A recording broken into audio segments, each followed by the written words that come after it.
Friend, good morning. তোমরা সবাই কেমন আছো? আশা করছি খুব ভালো আছো। আমিও মোটামুটি ভালোই আছি। তো মিষ্টি শম্পা লাইফস্টাইলে সকলকে স্বাগত জানিয়ে আমি শম্পা চলে এসেছি আবার সকাল সকাল নতুন একটি ব্লগ নিয়ে।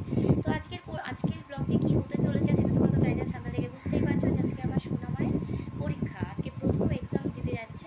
সকাল এখন দেখো কটা বাজে, ওই যে 8:45 বাজে, তো 8টা থেকে হয়তো পরীক্ষা চালু হবে। এইদিকে থেকে আমার সোনা দেখো, ওই দেখো বাথরুমে। তো বাথরুমে জোরে পটি পেয়ে গেছে, তো যাওয়ার আগে পটিটা করে গেলেই ভালো হয়, তার স্কুলে কাউকে ডিস্টার্ব হতে হয় না। কারণ বাথরুম সবাই করাতে চায়, পারে, ইভেন কিন্তু পটি টটিগুলো না একটু ডিস্টার্বই হয় সবাই। তো সেই জন্য ওর একদিকে অভ্যাসটা খুবই ভালো যে ও পটিটা করে যায় বাড়ি থেকেও, স্কুলে গিয়ে এখনও পর্যন্ত কাউকে ডিস্টার্ব করেনি। তো যাই হোক, সেই জন্য বললাম যে তুমি পরিষ্কার করে তারপর যাও। তো যাই হোক, এখন থেকে আমি আমার ব্লগটা স্টার্ট করছি, তোমরা দেখতে থাকো, তো স্কিপ করো না, আশা করি ভালো লাগবে। তো চলো, আমার মেয়েকে এখন পরিষ্কার করি, তারপর স্কুলে নিয়ে যাই, তারপর তোমাদের সাথে আবার কথা হচ্ছে। তো ফ্রেন্ড, এখন চলে এলাম, এখন খাবো। একটু খেয়ে তারপর মেয়েকে আনতে যাবো। মেয়েকে টিফিন দিয়ে পাঠিয়েছি, ওকে টিফিন দিয়ে দিয়েছি, ও টিফিন দেবে। তো সকালের খাবারের যে টিফিনটা সেটা ওকে দিয়ে দিয়েছি। আর এদিকে দেখো খাচ্ছে, কী কী এনেছি।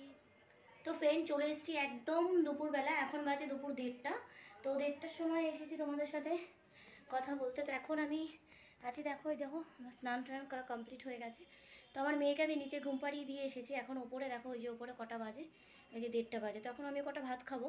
তো এখন এই দেখো ওপরে আছি, ওপরে টেকা যাবে না, এখন প্রচণ্ড গরম, ভীষণ রোদ্দুর, কাঠফাটা রোদ্দুর। ইতিমধ্যে এখানে 40 ডিগ্রি পার করে গেছে, মানে এখনও হয়নি, 40 ডিগ্রি চলছে। তো প্রচণ্ড গরম হচ্ছে, এরপরে আস্তে আস্তে আরও গরম হবে। তো এখানে ঢাকাই যাবে না, নিচে ঘুমোতে হবে।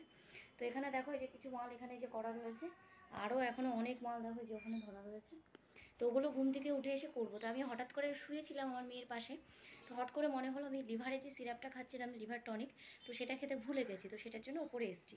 আর যাওয়ার আগে ইন্ট্রোটা দিতেও ভুলে গেলাম তোমাদেরকে বলতে, তো সেটাও বলছি আর কি।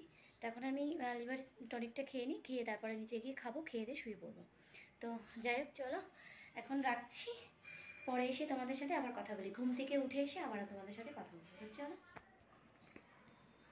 তো ফ্রেন্ড, চলে এসেছি, দেখো ওই দেখো ঘড়িতে কটা বাজে, ওই যে এখন বাজে 4টে। তো টাক পড়ার রোদ্দুর এখনও খা খা করছে বাইরের রোদ্দুরটা। তো যাই হোক, কিছু করার নেই, আমাকে এখন মেশিনে, দেখো মেশিনে কাজ আছে, কাজে বসতে হবে। তো সেই জন্য আমি ঘুম থেকে উঠে চলে এসেছি। হঠাৎ আচমকা ঘুমটা ভেঙে গেছে, উঠে দেখি 4টে বেজে গেছে। তবে এরকম টাইমে উঠেই আসি, কারণ এখন রোদ্দুরের ভাবটা একটু কম লাগে। তো যাই হোক ফ্রেন্ড, চলো এখন আমি কাজে বসছি। আর আজকের মতো ভিডিওটা এখানে এন্ড করছি। তো আমার ভিডিও ভালো লাগে প্লিজ একটা লাইক করো, আর যারা আমার চ্যানেলে নতুন হচ্ছে সাবস্ক্রাইব করে আমার পাশে থাকো। তো চলো, টাটা, দেখা হচ্ছে আবার কালকে।